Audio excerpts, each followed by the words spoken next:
जय हिंद दोस्तों, स्वागत है आप सभी का इस ऑफिशियल चैनल पर। दोस्तों, आज के इस वीडियो में आपको त्रिकोणमिति के जो इम्पोर्टेंट एग्जाम्पल हैं वो सॉल्व करूंगा, क्योंकि ऐसे एग्जाम्पल पेपर में आ सकते हैं और ये क्वेश्चन देखने में भी इम्पोर्टेंट लगते हैं, है ना। क्योंकि ये क्वेश्चन आया भी है। इसके अलावा एक और पांचवा एग्जाम्पल उसको भी सॉल्व करूंगा। तो आइए शुरू करते हैं दोस्तों।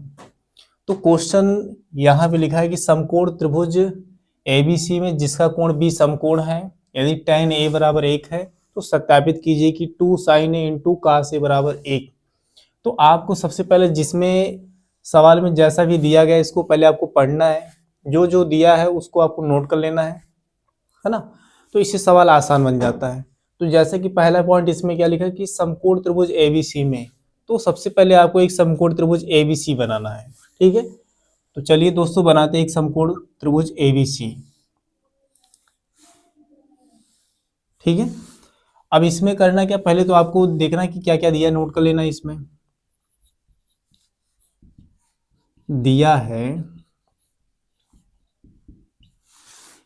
समकोण त्रिभुज ABC में जिसका कोण B समकोण है, यानी कि एक कोण B इसमें हमको समकोण करना है।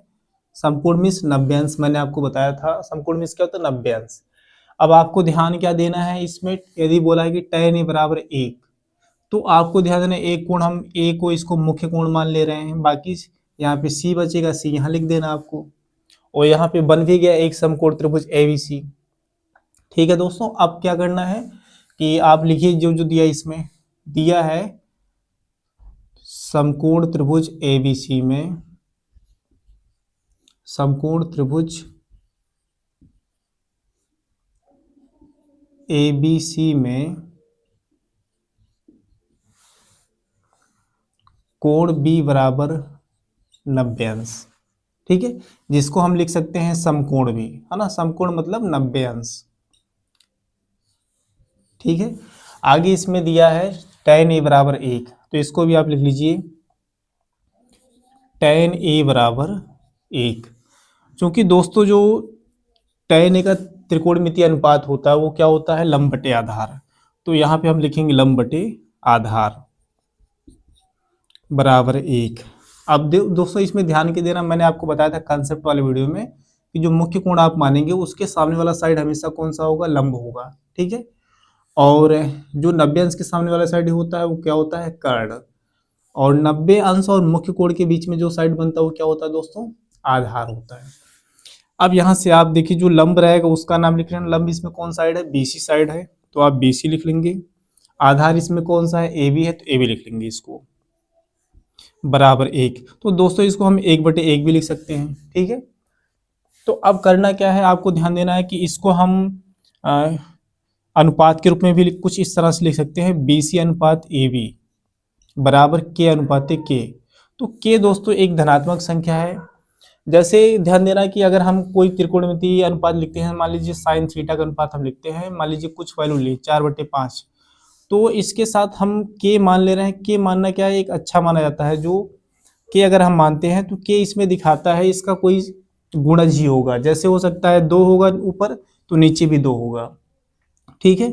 बाकी अगर सरल करने पे फिर से वही चीज आ जाता है। जैसे हम दिखा दें आपको, जैसे मान लीजिए 4, हम K के स्थान पे कोई संख्या मान लेते हैं 2, तो नीचे भी यहाँ पे 2 ही होगा।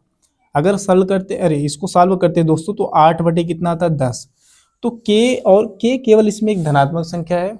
जो उसके स्थान पे हो सकता है कि 1 भी हो सकता है, 2 भी हो सकता है, 3 भी हो सकता है। तो सिंपल सा मतलब यही है कि K किसी संख्या का या जो संख्या दिया रहेगा उसका गुणज होता है, ठीक है। सरल करने पे दोस्तों फिर से वही चीज आ जाता है। तो केवल और केवल यहाँ ध्यान देना कि जो हमने के माना अनुपात में, ये थोड़ा ज्यादा अच्छा माना जाता है के लेना इसमें। जो कि इसमें हम कह भी सकते हैं कि जो के इसमें है, के एक लिख देंगे आप, जहां पर के एक धनात्मक संख्या है, ठीक है।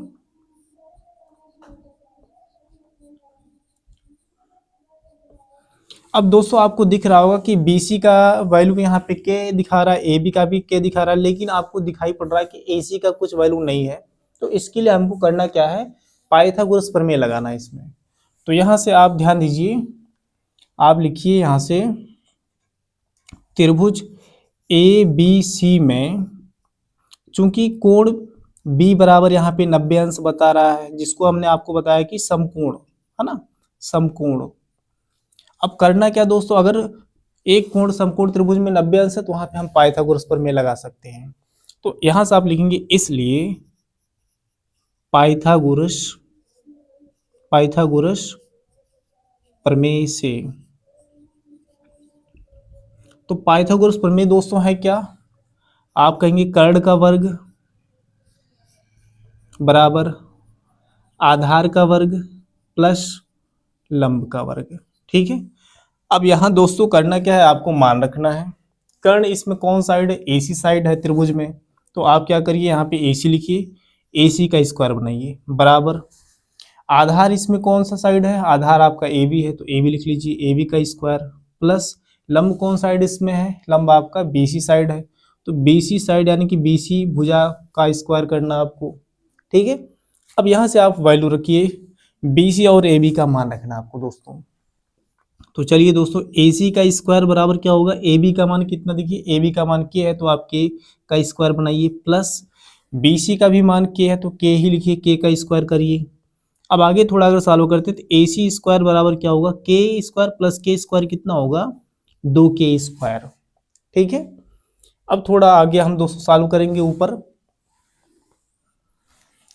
अब यहां से अगर हम ए सी स्क्वायर का मान कितना लिखा दोस्तों, 2 के स्क्वायर, तो ए सी का मान कितना होगा, अगर हमको ए सी का मान पता करना तो कितना होगा, रूट में हो जाएगा 2 के स्क्वायर। तो अब यहाँ से ए सी बराबर देखना कि आपके स्क्वायर का अगर वर्गमूल ज्ञात करेंगे तो के ही आएगा। ठीक है, तो आप यहाँ से के लिख देंगे और रूट 2 का वर्गमूल ज्ञात करना तो नहीं हो पाएगा पेयर, क्योंकि नहीं बनता इसमें, है ना, क्योंकि अकेला नंबर है वहाँ पे, तो इसलिए रूट 2 ही आएगा, रूट 2 इंटू के बन जाएगा। तो अब ए सी का मान आपने प्राप्त किया।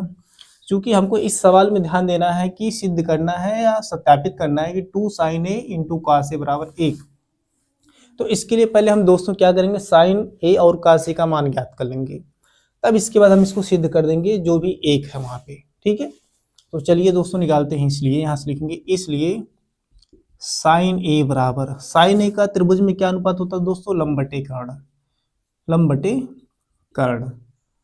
तो अब यहां से हम मान रख देंगे इसमें, लंब यहाँ पे बीसी साइड है, बीसी आप लिखिए, कर्ण आपका एसी है तो एसी लिख दीजिए।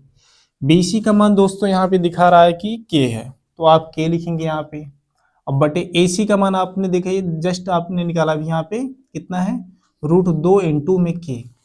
तो यदि आप इसको सरल करते कितना आएगा, के से के कट जाएगा तो यहाँ पे 1 आएगा, तो 1/रूट कितना होगा, 2। आगे हम तथा आगे कह सकते हैं, अब कास ए का भी मान निकालना है, तो कास ए बराबर कितना होगा दोस्तों, कास ए बराबर क्या होता है, आधार बटे कर्ण दोस्तों। तो आप यहां से लिखिए आधार बटे में कर्ण। ठीक है, अब आधार इसमें आपका दिखा रहा था ए बी, तो ए बी आप लिखिए, आधार इसमें कौन दोस्तों, ए बी साइड है तो ए बी लिखिए आप। तो ए बी बटे कर्ण आपका ए सी था, ए सी लिखिए, मान रखिए यहाँ पे ए बी का मान यहाँ पे दोस्तों के है तो आप के लिख दीजिए। ए सी का मान दोस्तों कितना था, रूट 2 इंटू में के। फिर से इसको सरल करेंगे कितना आएगा, यहाँ ऊपर 1 आएगा, नीचे कितना होगा, रूट 2। तो यहाँ साइन ए और कास ए का मान हमने निकाला, कितना कितना दोस्तों, सेम सेम वैल्यू आया, 1/√2। अब यहाँ से जो हमको प्रूफ करना है, सत्यापित करना है, उसको हम लिखते हैं यहाँ पे दोस्तों, बाएं साइड से हमको लाना है 1, तो यहाँ से लिखेंगे सत्यापित करने के लिए यहाँ से लिखेंगे, अब जो सत्यापित करना लिख दीजिए, क्या लिखा है, लेफ्ट हैंड साइड है ना, यानी कि बाएं पक्ष से आपको सॉल्व करके लाना है, बाएं पक्ष से सॉल्व करके कितना लाना है, 1 लाना दोस्तों। ठीक है, तो हम मान लिखते हैं, क्या लिखा है, 2 साइन ए इंटू में कास ए, तो 2 इंटू साइन ए का मान दोस्तों हमने निकाला, यहाँ पे 1/√2 आया है, तो 1/√2 आप लिख दीजिए, इंटू में, या इसको ब्रैकेट में भी कर लो, है ना, जैसा आप चाहिए, ब्रैकेट में कर लीजिए ज़्यादा अच्छा है। इंटू में आप लिखिए यहाँ पे कास ए का मान कितना है, 1/√2। अब इसको सॉल्व कर दे दोस्तों, देखिए बीच में गुणा है तो क्या करिए, ऊपर का देखिए ये 2 नंबर दिखाता है कि आपको ऊपर गुणा करना है, नीचे नहीं करना है। ठीक है, क्योंकि ऊपर ही माना जाता है इसको। 2 का 1 में गुणा करेंगे तो कितना आएगा, 2 आएगा दोस्तों। अब यहाँ से क्या करिए आप, नीचे का नीचे वाले में गुणा हो जाएगा, √2 का √2 में गुणा हो कितना आएगा, 2 ही आएगा दोस्तों। सरल करने पे कितना दो दोस्तों, 1 आएगा कटने के बाद। तो एक जो आ रहा है बराबर, ये कौन सा साइड आया है, राइट हैंड साइड आया है ना, यानी कि दाएं पक्ष आ गया है। तो दोस्तों इस तरह से ये क्वेश्चन आपका सत्यापित होता है या सिद्ध होता है। अंत में आप इसमें लिख देंगे इति सिद्धम, ठीक है।